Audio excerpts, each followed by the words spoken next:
We bring you the latest updates from the Pna Newsroom. President Ferdinand Marcos Jr. has declared a period of national mourning for the late former President Fidel V. Ramos. In a proclamation issued this afternoon, the mourning period is set from July 31st to August 9, 10 days from the official announcement of the former president's death. During this period, the national flag will be flown at half-mast on all government buildings and installations in the country and abroad. The national mourning period recognizes Ramos's achievements as President, Defense Secretary, and Chief of the Armed Forces and Philippine Constabulary. Marcos called Ramos an esteemed leader who has dedicated his life to public service and has left a lasting mark on the country. The Philippines has no intention of rejoining the International Criminal Court or ICC. President Ferdinand Marcos Jr. maintained the government is already investigating all deaths linked to the Duterte administration's crackdown on illegal drugs. In an interview during Marcos's visit to the Pasig City Complex vaccination site, he said the government is already discussing the necessary steps that need to be taken and how the government would act on the ICC's request to resume investigations into the human rights situation in the country. Marcos earlier said he would continue the Duterte administration's war on drugs with the same vigor, but will focus on the prevention side. He also said he will only allow members of the ICC to go to the country as tourists and not as investigators. No, the Philippines has no intention of rejoining the ICC. The meeting that we had with the Solgen, the Secretary of the Department of Justice, kasama na rin dyan si Senator Enrile, who has become my legal advisor. Amongst other, also si Attorney Harry Roque, because he is involved and recognized by the ICC. Ang miniting namin ay dahil sinasabi ngayon na itutuloy ang investigasyon. Sinasabi naman namin may investigasyon naman dito. At patuloy rin naman ang investigasyon. Bakit magkakaroon ng ganon? So anyway,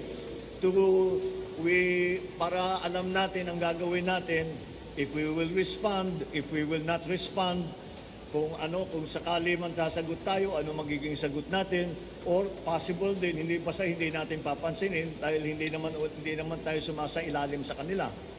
So, pero the ICC is a very different kind of a court. Kaya pinag-aralan muna, sinabi ko sa inyo, pag-aralan nyo na mabuti yung procedure para tama yung gagawin natin. The Armed Forces of the Philippines on Monday reaffirmed its commitment to upholding the principles of the International Humanitarian Law. AFP personnel took their oath to uphold the IHL at the AFP headquarters in Camp Aguinaldo, Quezon City, in observance of the IHL month this August. This year's commemoration highlights the importance of IHL in preventing unwanted sufferings of actors involved in armed conflict. AFP Chief of Staff General Andres Centino urged the military to stay on the right track, improve performance, and focus on protecting the people and the state. Centino noted the efforts to institutionalize the fundamentals of IHL, which is the importance and protection of human rights and dignity. He said the AFP will reiterate its collective commitment to implement IHL in all its campaigns and operations. The Republic of Korea has pledged to send $200,000 to the Philippines as humanitarian assistance for the victims of the magnitude 7 earthquake that hit Luzon on July 27.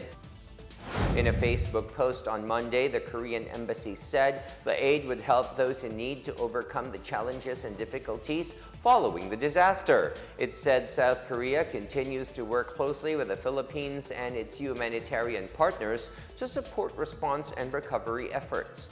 To date, several countries have sent aid to the Philippines, such as China, the United States, Japan, and the European Union. The National Disaster Risk Reduction and Management Council, or NDRRMC, said the earthquake resulted in about 704 million pesos worth of damage to infrastructure. The Mindanao State University Iligan Institute of Technology has garnered a record number of students with the highest academic distinctions, as over 1,500 students graduated this school year with Latin honors. Lu Antonio has the story.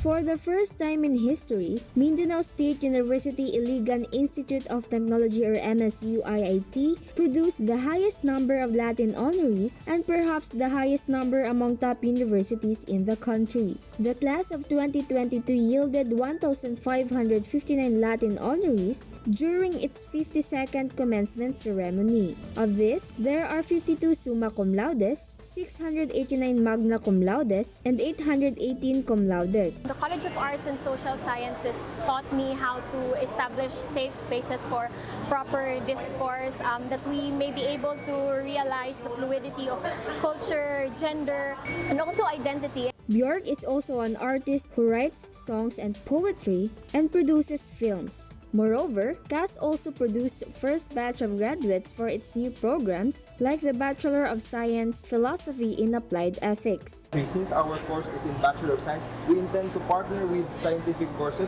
more than just divide with them. This is because it's the goal of us to attain a sustainable way of life. The institute also adopted a new policy allowing graduating students to wear under their academic gown their preferred choice of clothes, especially the ones that align with their gender identity. For the Pna Newsroom, Lu Antonio of PIA Iligan City and Lanao del Norte. And that's the latest and the biggest stories from the Pna Newsroom. I am William Theo. Good day.